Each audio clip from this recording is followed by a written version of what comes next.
First of all, is anybody here for the first time? Oh, all right. Welcome, and I hope you'll come back. And I'd like to welcome some special friends of mine, Sharon and Rick Harrison. I've known them for so long, and they are just joyful. So if you haven't met them, say hello to them on their way out. They're just wonderful people, and I'm so glad you're here. And LD, we have missed you. So I'm glad you're back. So we have been studying the 4 spiritual gifts of prosperity, Edwene Gaines' book.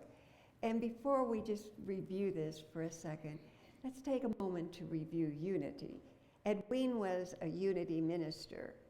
And what do we teach here in unity?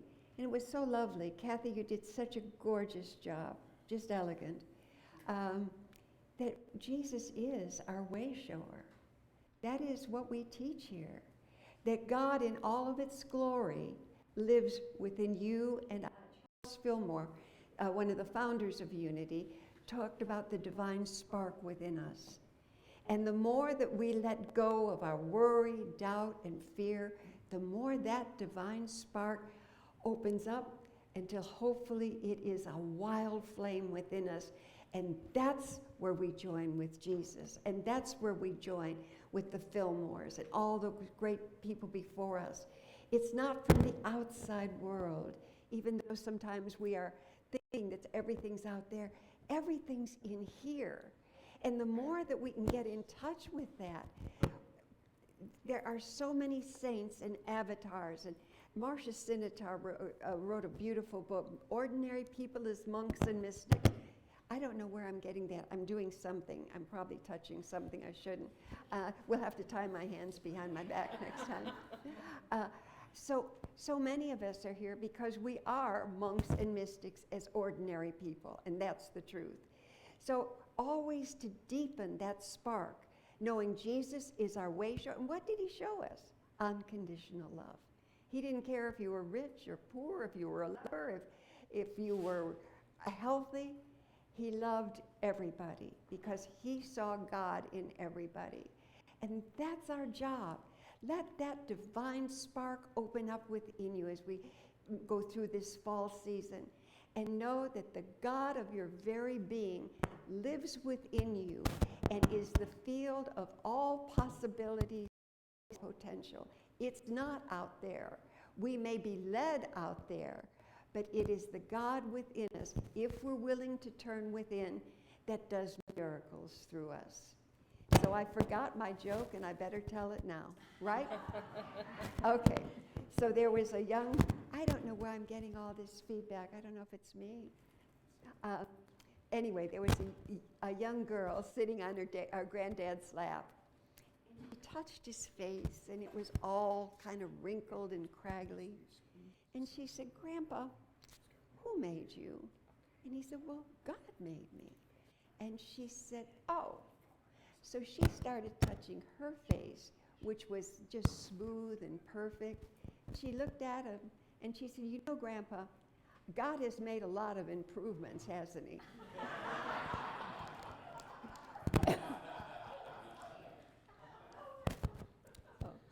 So anyway, let's just take a look.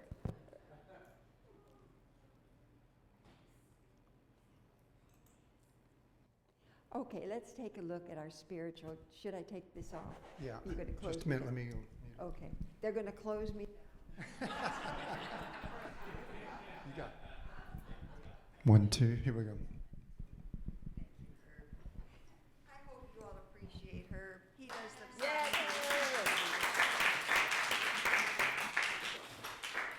So the 4 spiritual laws of prosperity. You know, Edwene started with holes in her shoes, working 2 jobs and not knowing how she was going to feed her daughter. And they would split a peanut butter and jelly sandwich. And someone came through to Edwene, and she was so upset. She'd been raised with the Bible. I mean, she knew the Bible. She knew religion and spirituality. And she was so upset one time. She said, "God, I don't know what I'm going to do." And she said she opened up her Bible and she read Malachi 3:11, which says, "Prove me now in this, if you will not gather all of your wares into my house, I will pour you out a blessing. I will open the windows of heaven and pour you out a blessing greater than you receive, than you can even imagine." And it talked about tithing, 10%. That was through the Bible. There was many times it was mentioned 10%. She said, "Well, how can I give 10% if I don't have money for a peanut butter jelly sandwich?" And she said something within me said, "Edwene, grow up, do it." And she said, so she started little by little, and one thing opened to another door, and jobs started to come to her. Her whole life changed entirely. And little by little, she gave God 6 months. That was it. 6 months or I'm done. You know how we can do God. In 6 months, she had a new job with the school district. She was college educated, teacher. And then she had another job. She was offered another job, and that opened up to something else. Well, the bottom line is she had, for years, the most magnificent retreat center in Alabama that she built with the money she had made. So she went from poverty to riches because she started to tithe. And of course, when people hear tithe, they just want to put their head down, right? So when we started this, I asked you, I said, experiment with this and try it. And the first Sunday that I come back to review this, would anybody like to share a story about tithing, if they tried it this month, the results that they had? Anybody? Well, then I'm going to assume you all did, because you don't want to rush up here. Well, let me tell you a story about, I have so many stories. You know, we look outside. We look to our jobs for money, or we look to our Social Security or our pension. And we forget that the God of our being, as Edwene calls him, is the source of everything. And when we open up to that, the universe responds by corresponding, right? That's the law. So when we are opened and available to give, and to give from that space within us, and stop looking for a check that might be late, and open ourselves. God, what's going on here? I need whatever it is. Money comes, job opportunities come. So a practitioner of mine, when I was up in Bakersfield, he was wonderful with prayers, showed up every Sunday, wonderful with his time, but it was very difficult for him to tithe. So I got a call from him during this period, and he said, "I'm in real financial straits." He said, "I've been in the hospital," and I knew he had been ill, and he said, "I thought my insurance was covering it. It wasn't. I've got this huge bill, and I don't have money to pay it, and they're turning it over to a collection agency." And I said, "Nico, how much have you been tithing?" He said, "Tithing? I can't afford to pay my bills." I said, "How much have you got in the bank?" Well, he told me, and it wasn't the greatest amount. I said, "Why don't you take 10% of that and give it to whatever feeds your soul? Let's follow Edwene." He said, "I can't do that." I said, "What have you got to lose?" So anyway, he hung up disgruntled because I didn't give him the answer that he wanted, whatever answer he was looking for. He called me 2 weeks later. I said, "How's it going?" He said, "Well, I'm saying this very reluctantly, but it worked." How about that? He said, "I got a letter from the insurance company saying they made a mistake and they owed me $75. Now, I'm sure some of you had stories. I could go story after story about this. Money comes from unexpected sources. I told you last year when I was talking about this, about wanting to have laser surgery. No idea how I was going to pay for it. And I kept praying. I was in a mastermind group, And by gosh, at the end of the mastermind, this is the honest story. If my daughter were here, she could back me up. I was going through some mail, and there was something from my, again, insurance, but it had like a postage where it was a bulk mail. And I went so close to throwing that in the trash. Something said, open it. Do you know it was a check for $1,500? That's the honest truth. God works in mysterious ways, but we have to be opened and we have to be willing to share. We are given, we are stewards of our money. Thomas Troward, the great judge from England, and he was a judge for many years in India, went back to England, and he used to say, we are distributors. We are divine distributors. Our money isn't to be hoarded. We are here to support others, to help others. And you might say, well, I don't have enough money to support myself. Then that's the human in us. Because God is opened with opportunities. I've known, I'll tell you a story. So there was a woman in our neighborhood, and she was on Social Security. Her pension had dried up. The pension was gone. The pension went belly up, and she was struggling. And we talked one time, and I said, well, what are you good at? She said, well, I'm really good at baking. And I said, well, then why don't you bake? So anyway, she started baking banana bread and putting it in little containers.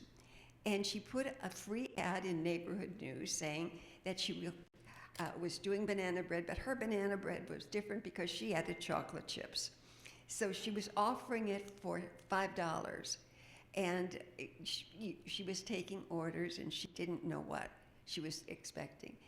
She got so many orders that she couldn't keep up with them. And 4 years later, she is still doing it. It's the greatest gift. I buy as many as I can, wrap them up, and give them as gifts. So there's always a way through ideas. That's how God works, through ideas. And she too was giving back. She was tithing back. So remember that our bank account isn't the real deal. God is our support, our support system. And when we really get that and are moaning and groaning that the check is there, look inside of you. You are an emanation of the Most High God. God never runs out. How could God, when we look at the trees and grains of sand, and you know, Edwene talks about us playing small. Oprah one time said, play big, you all. Play big. Edwene tells us, play at the level of Gandhi. Play at the level of Dr. King. And we might say to ourselves, that's impossible. No, it's really not. When Gandhi was asked one time, got off of a train, and there was reporters waiting for him. And one of them came up to him and they said, Mr. Gandhi, they said, what is your message? And he thought for a moment, and he said, I'll tell you what my message is. He said, my message is my life. So for all of us, our message is our life. Are we distributors of not only our good and our joy and all of the good things we have to offer, but also our prosperity? We are here to help others. That's our job. We're not here to hand out charity. I'm not saying to anybody, but we're here to do good with our money. It's not just for us, not just for a savings account. We are here to be distributors of all of our gifts. So when people say, what is your message? My life is my message, because I know who I report to. I know that within me, all of the prosperity, all of the potential lie. Rumi, the great poet, one time, my favorite saying of all times, he said, there is a field out there. He said, it's a field of peace, and it's a field of prosperity, and it's a field of absolute goodness. He said, join me there. Join me there. And I'm going to repeat on something LD said today. You know, we've got this election coming up. There's a lot of divisiveness. And instead of being divisive, let's decide there's a field out there of peace, no matter what your politics are. You know, get out and vote. That's the important thing. But if we could picture, if everybody in this room just pictured, I'm going to be in that field during this time. I'm going to be in the field of peace, of joy, of prosperity, of sharing. Can you imagine what the world would be? And it only takes one. One with God is a majority. So tithing involves a lot more than just dropping in $1 in the basket and then going to Starbucks and paying $12 for a cup of coffee, right? It's about giving to what feeds you. If your church feeds you, give to that. Try it. You know, if we don't experiment it, if we're so... when we do this, what can the universe do? There's nothing it can put in our hands. But when we are opened, I'm going to give part of everything that I get right back to whether it's my church, whether it's the Salvation Army, whatever it is, we give back because that's our job. We are the givers to life, not the takers. And many people have that mistake. I'm going to take from life. It owes me. Life owes nothing. You and I owe life with a capital L. That's what we're here for. We are here to serve life. So the next thing is goal setting. Has anybody tried that? Good. Oh, good. Vivian, would you like to share? You know, Vivian's written a book, and we can't wait for it to be published. She's going to have her first book signing here.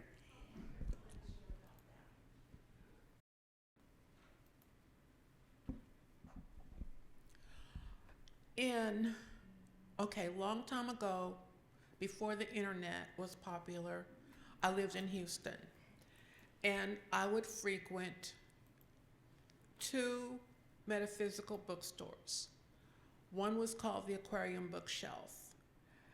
And so one day I was shopping at the I was shopping at the bookstore, and there was this cassette tape. Remember cassette tapes? And it was on sale for 99 cents, and it was called The Strangest Secret. But there was no information about what it was talking about, okay? And so I purchased it for 99 cents. And it was by Earl Nightingale, and he was talking about goal setting, and it changed my life. So I listened to it, and I invited my best spiritual friend, Selwyn, over, and on a Saturday, we sat down and we wrote down our goals on a 3x5 card. And her goal was to purchase a home, and my goal was I wanted to open a hair design studio. And we read our goals. And she purchased her home, and I opened my hair design studio. And I was given the money. It was in the perfect location. I was given everything. And in order for my salon to succeed, I had to constantly always focus on goals. And one day, I wasn't able to get it where I wanted to, but I still kept focusing on my goals. So I would always receive, information about hair shows. And I would always make sure that my team and myself, we went to every hair show because, hair is about being current. But anyway, there was this show in Philadelphia on salon management. And so my soul whisperer said, Vivian, go to that hair show, to that management class. So I went. So the guy there, he talked about a system, 2 services for $45. So shampoo, deep conditioner, $45. Relaxer, $45. Temporary color, style, $45. Cut style, $45. So that was like, probably, in the 90s, 90 something. So I converted my system to that. And every week, at the end of the week, we always were surprised because everybody spent at least 45. Well, anyway, goal setting works. Thank you. I love it. Thank you, Vivian. You know, if we don't write down our goals, how is the universe going to respond to us? So many times we know what we don't want. What do we want? And when we set goals for ourselves, you know, we can write it down, we can do a vision board, but when we start setting goals, the universe goes into action. And it's just amazing what opens up for us. The doors of heaven, so to speak, open up. The right people, the right timing, everything works together for those who love God. You know, well, I'll get to that in a minute. Let's go to forgiveness. And please set goals. Do that for the rest of the year. This is what I'm going to accomplish between now and January 1st. And you know, there's a difference between a commitment. A commitment is a pledge. And if you want to hear God laugh, tell him your New Year's resolutions, right?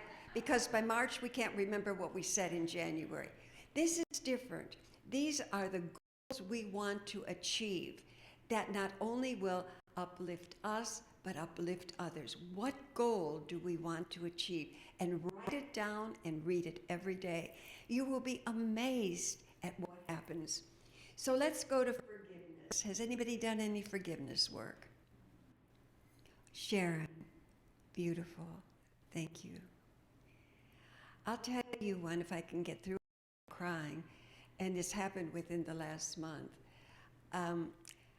I've had a challenge with my younger son, who I dearly love. He lives here in Dallas, and his wife. And there was a disagreement, and his wife said, "You will never, ever walk in this house again, and you will never see your children again until they're 18. Well, they were 6 and 8 and 10. And she said, and if my husband goes against my son, she said, I'll leave him. Well, and she said that to my daughter and I. So all these years, we have not seen the children, and we have not been able to see my son. And that could be a discussion for something else, but that's what happened. So in my prayers, I pray every day, first thing, for my children and for my grandchildren. But when I got to her name was Marita, I couldn't pray for her. I just couldn't. So I finally got to the point about a year ago when I would say, God bless her, and move right on. That was the best I could do. But something happened these last 4 weeks, and I'm so sincere with it. I was praying and I was going through everybody in my family as I do every morning. And I got to her, and I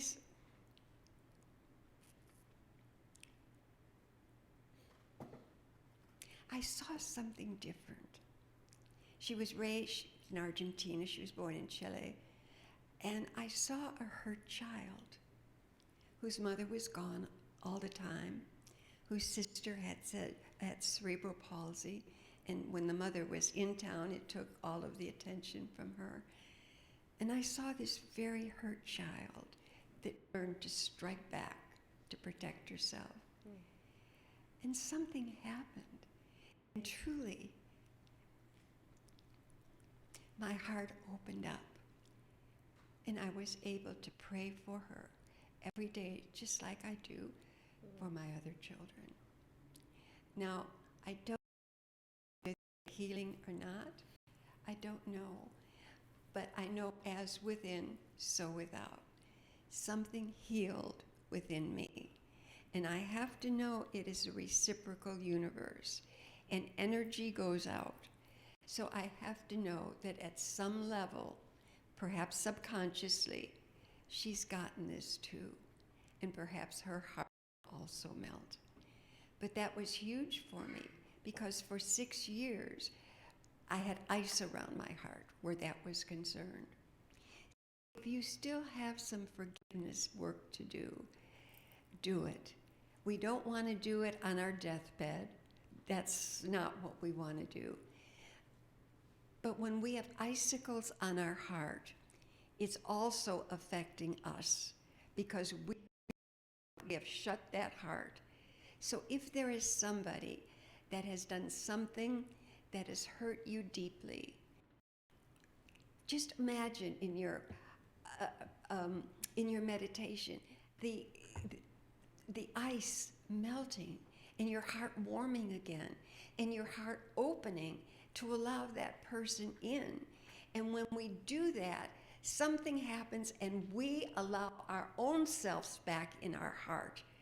Because our heart is, once your heart's closed to somebody else, again, there's a part of it that shuts off for us. So open up your heart if there's anybody.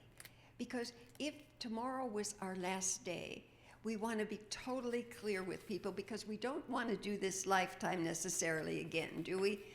So it's time. So really work on your forgiveness work, because when we're clear, the universe is clear with us.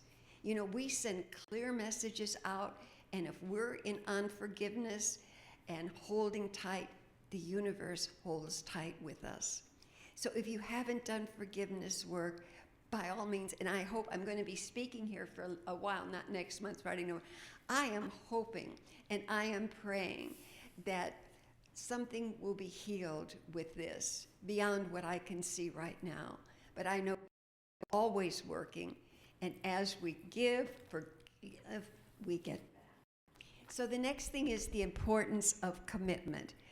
What are we committed to? What are we committed to?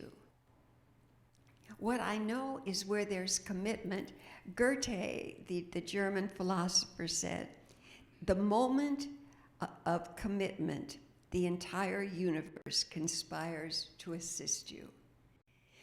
People and places come out of nowhere. Charles Fillmore, in one of his writings, said, if you need somebody in the deep part of Antarctica that will help you in your commitment, they will appear for you. And I know that. Has anybody had that experience? Yes. I had, it's convoluted, but let me just talk to you a minute about it. Only God, only this universe could have orchestrated this. I mentioned before that I had a son who's very successful now. He lives in California. He's got a wife and a family and 3 children, holds down a good job. But oh, he was not easy to raise. Oh my goodness. So anyway, he came in one day and he said, look at my fingers, they're all burnt. He said, isn't it beautiful? He said, I've been burning my fingers. He said, it's beautiful. And I thought, oh my goodness, if I don't do something with this kid, he's gonna die. And 2 of his friends did die. So I prayed, and all of a sudden, something opened up, and he went to a place in Missouri called Shelterwood. B.J. Thomas started it. It was a beautiful place, but the kids went to public school. Well, of course, he hated me with all of his heart and soul. He didn't belong with troubled kids. What was I thinking of? So anyway, he went, and he was going to school, and on the second week, at a football game, he was living in a very controlled environment. He saw a girl, and she was so beautiful, and something within him said, she is going to be my wife. So fast forward, her parents became a great influence on him, and now see if you can follow this. Her sister lived in Houston, and her sister decided to move to Colorado. Her sister's husband had died at 27. She moved with her small children to Colorado. She met Dr. Roger Teal up at Mile High Church. If any of you have been there, know him. And they got married. Okay, so we've got this here. We've got my son and his wife here, or his girlfriend. They got married, and I met Roger at their engagement party. I knew nothing about metaphysics. Roger said, go talk to Michael Beckwith and see what you think. Go to Agape. Well, I went to Agape, and my life changed forever, forever. But can you imagine the statistic? Could anybody have orchestrated that from Dallas to Branson, Missouri, to Houston, to Colorado? The miracles that happened with that are unbelievable. We could never orchestrate what the universe orchestrates. If we need something, when we're committed to it, and we are truly committed to something good, the universe opens up so many resources. We think, well, you know, it's just me. It's not just us. It's a universe. And we forget that this universe is a benevolent place. The world is not. The universe is God's universe. This almighty, powerful God that can do all things. And we question, well, I don't think it'll happen to me. Of course, you are a child of this Most High. You are loved. So when you know you're making a commitment, just watch, because doors will open, people will appear, miracles will happen in your life, because God is the miracle, right? So don't be shy to make a commitment, whatever that commitment is, and then we get to sit back and we watch what God can do beyond anything of our imagination. And the last thing is our divine purpose. What brings you joy? Because joy, Teal de Chardin said, joy is the infallible evidence of the presence of God. Well, I've had lawyers say to me, there is no joy in what I do, and I have to do my job. Well, then bring the qualities of God. Be the best lawyer. Be kind to your people. Be good. Just serve. Remember what you're there for. You're there to serve the people. And then not long after that, we were talking. Anyway, I was at some party, and I was introduced to somebody, and I said, what do you do? And he said, I work for the IRS. I thought, I'm not giving him my last name. I mean, you never know.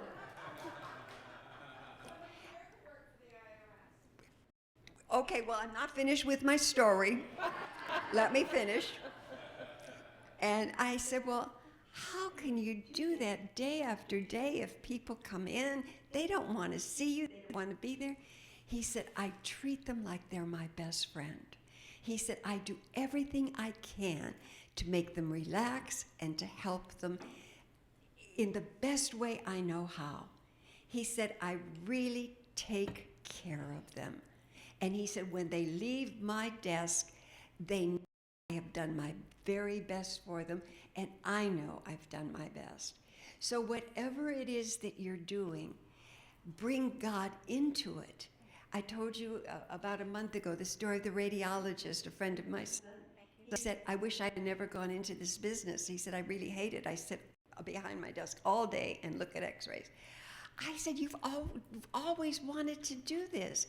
I said, instead of just looking at the x-ray, open up and bless. Let your divine purpose shine through of helping people. Imagine what you're seeing imagine that person being well. I said, bring the qualities of God, whatever you're doing. If you're with a troubled child, be the light for that child. Whatever we're doing, our divine purpose, we came with something on our soul, and it didn't say accountant, it didn't say accountant, and it didn't say lawyer or minister or teacher. It said, you are here to allow God to be God as your life. And when that happens, well, you heard it through Kathy's voice today, didn't you? God was singing right through her. You could hear it. So whatever you're doing this week, this month, over these next, remember, whatever you're doing, I might not like what I'm doing, but this is what I'm doing, and I'm doing the best I can. I'm going to bring love. I'm going to be peace. I'm going to bring wisdom and clarity, and I'm going to do the very best I can for that person. So we are here to represent the presence of God through our tithing. Try it, because it works. We are here to goal set, so the universe has something to work with. If we're just saying, yeah, well, I really like this or I really like that, but can't afford it, well, what's the universe going to say? It's reciprocal. That's right, you can't afford it. We'll just make more that you can't afford. But if we set goals and we read them every day, or we do our vision board, we give the universe something to work with. And we see it. I'll tell you, when we see it, we believe it. No, I said it wrong. When we believe it, when we believe it, we will see it. And that's the truth. And the importance of forgiveness. Open up your hearts. Any ice that's anywhere, let it melt away. We want to be clear channels for God, because that's why we're here. The importance of commitment, the importance of committing to allow God to be God as your life, and finding your divine purpose. So all in all, I think that it's been a great month. I hope you all have gained from it. Have you? Yes. Yes. Oh, thank you. Thank you. So when somebody comes to us and they say, Kathy, whoever, Rick, what is it about your life? LD, tell us about your life. What is your message? We can say with great gratitude and thanksgiving, my life is my message. And that's the truth. God bless us all.